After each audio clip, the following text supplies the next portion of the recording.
Kepada seluruh rakyat Indonesia, saya minta tetap tenang, tidak panik, tetap produktif dengan meningkatkan kewaspadaan agar penyebaran COVID-19 ini bisa kita hambat dan kita stop.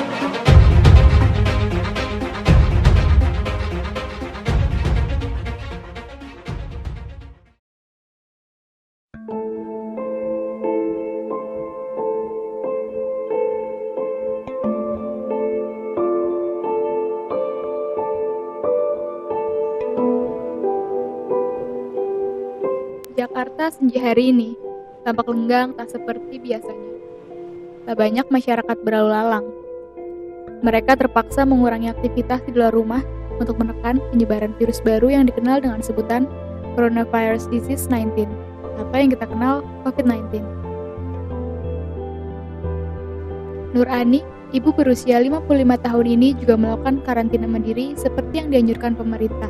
Sebagai pegawai pemerintah Provinsi DKI Jakarta, ia tetap menjalankan kewajibannya untuk bekerja walaupun dilakukan dari rumah. Sang suami dan kedua anaknya pun turut melakukan karantina mandiri.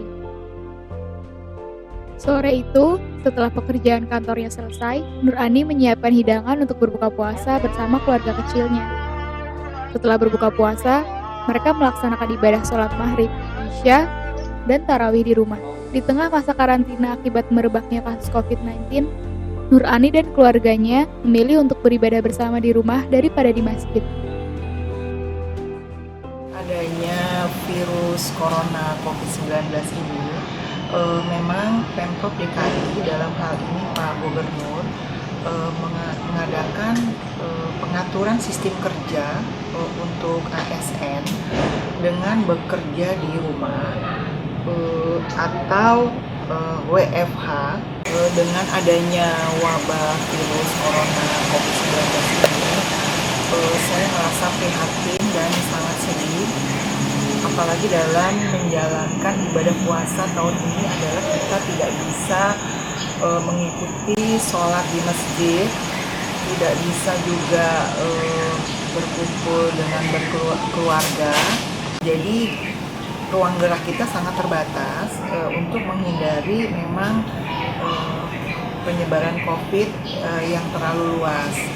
Kaitannya dengan sholat khususnya baik sholat taraweh maupun sholat Idul Fitri ini dilaksanakan di rumah masing-masing. Epicentrum virus yang menyerang sistem pernafasan manusia ini berada di kota Wuhan, Provinsi Hubei, China. Pada 31 Desember 2019, Organisasi Kesehatan Dunia di China mendapat laporan terkait kemunculan penyakit pneumonia tanpa penyebab yang jelas. Virus ini dengan cepat menginfeksi sejumlah penduduk di China. Hingga akhirnya pada tanggal 23 Januari 2020, pemerintah China memberlakukan karantina di Wuhan, yang disusul oleh kota-kota lainnya di China.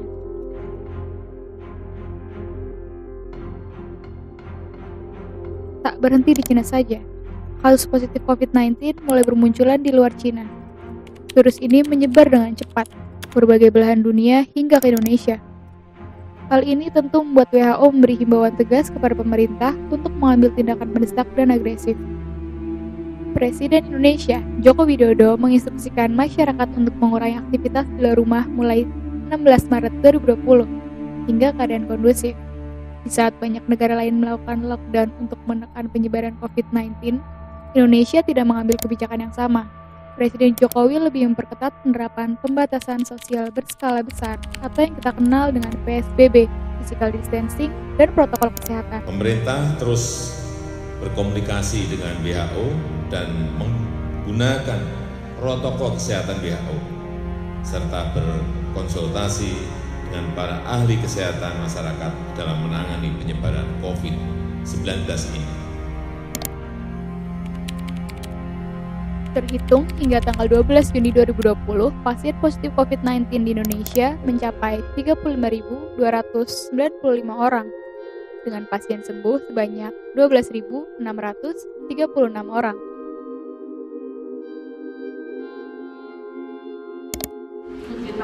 Wali Kota Surabaya, Tri Risma hari ini mengimbau kepada para orang tua untuk menjaga anak-anak dari penularan virus corona. Dari 12 orang pasien dalam pengawasan ini tersebar di 5 rumah sakit berbeda, yakni RSUP Sanglah, Denpasar. Virus corona atau COVID-19 kembali menelan korban jiwa.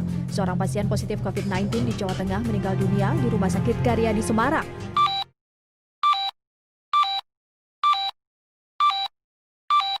The human cost of COVID-19 has been devastating, and the so-called lockdown measures have turned lives upside down. But the pandemic has given us a glimpse of what our world could look like if we took the bold steps that are needed to curb climate change and air pollution. Our air and water can be cleaner.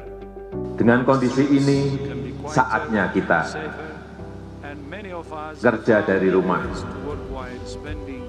belajar dari rumah, ibadah di rumah. Kita tetap di rumah aja dan jangan keluar rumah kalau tidak terlalu penting. Demi kamu, pasangan kita, anak kita, saudara kita, ayah kita, ibu kita, kakek nenek kita. Apa yang bisa dilakukan di rumah aja. Dengan meningkatnya kasus corona di Indonesia, pemerintah mengambil kebijakan dengan membatasi ruang gerak masyarakat. Kegiatan berkumpul dibatasi, rumah-rumah ibadah ditutup untuk kepentingan bersama.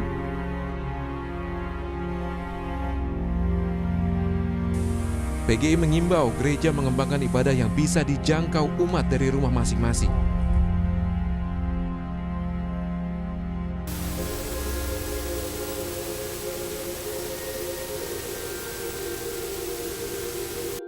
Berikut beberapa dokumentasi pelaksanaan himbauan untuk beribadah di rumah di beberapa kota di Indonesia: Jakarta, Bekasi, Semarang, Tasikmalaya, dan Cilacap.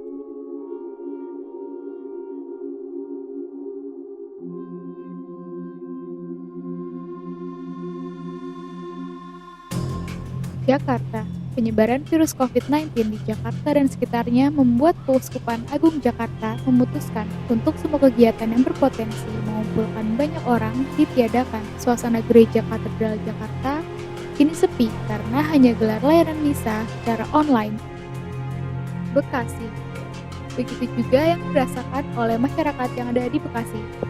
Adanya virus corona tentu berpengaruh terhadap kegiatan di beberapa tempat ibadah. Meskipun beberapa wilayah di Bekasi sudah ditetapkan sebagai zona hijau dan sudah diperbolehkan melakukan ibadah di masjid, namun keadaan masjid masih tetap sepi. Hanya ada beberapa orang yang datang. Bahkan, sebagian masjid pun masih ada yang tergembok.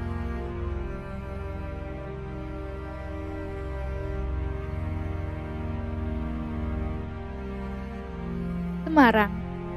Keadaan di Semarang sedikit berbeda dengan beberapa kota sebelumnya. Masjid Agung Jawa Tengah terlihat lenggang karena masih ditutup untuk umum. Begitu juga dengan toko souvenir dan hotel yang berada di kawasan masjid. Suasana Wihara Mahawira Geraha Semarang juga terlihat sepi. Namun, beberapa umat Konghucu masih ada yang beribadah di kelenteng Grajen Semarang. Begitu juga dengan masyarakat Muslim di suatu daerah di Semarang. Masyarakat di lingkungan ini tetap melaksanakan sholat berjamaah di masjid, terutama selama bulan Ramadan, dengan tetap memberlakukan protokol kesehatan dan himbauan dari pemerintah.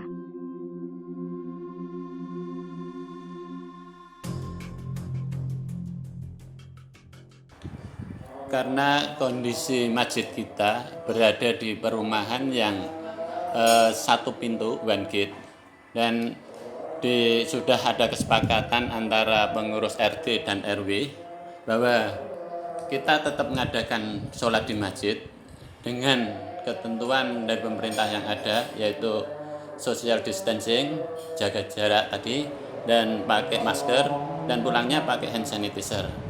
Karena dengan adanya masjid di satu lingkungan yang aman, kita tidak ragu lagi untuk menjalankan sholat bersama.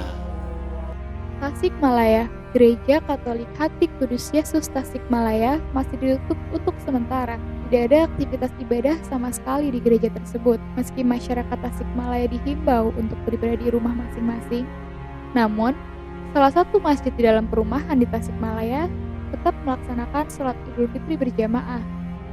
Sebelumnya, pihak masjid memberikan surat undangan sholat Idul Fitri kepada para warga di perumahan.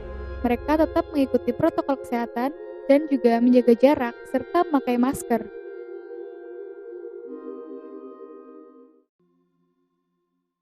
Cilacap. Suasana jalanan kota Cilacap sudah mulai ramai lancar. Namun, rumah-rumah ibadah masih ditutup untuk masyarakat umum.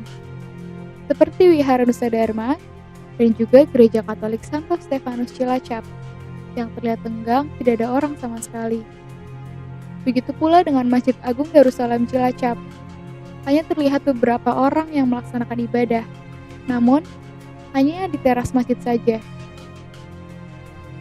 Meski bulan Ramadan, masjid ditutup untuk mencegah penyebaran virus corona. Setelah 1 bulan penuh menjalankan ibadah puasa, umat Islam kini mulai menyambut datangnya Hari Raya Idul Fitri.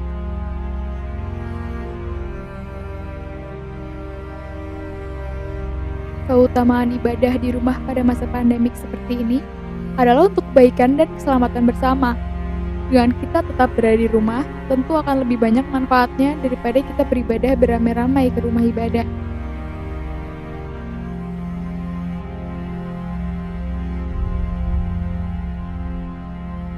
Kita dapat menjadikan rumah sebagai tempat ibadah bersama keluarga, sekaligus untuk menjalin kebersamaan keluarga selama masa karantina. Meramaikan rumah ibadah bukan berarti salah, namun kenapa kita tidak beribadah di rumah saja, bila itu dapat lebih berkah. Mari kita patuhi anjuran pemerintah dan terapkan protokol kesehatan COVID-19. Beribadah dari rumah demi keselamatan kita bersama.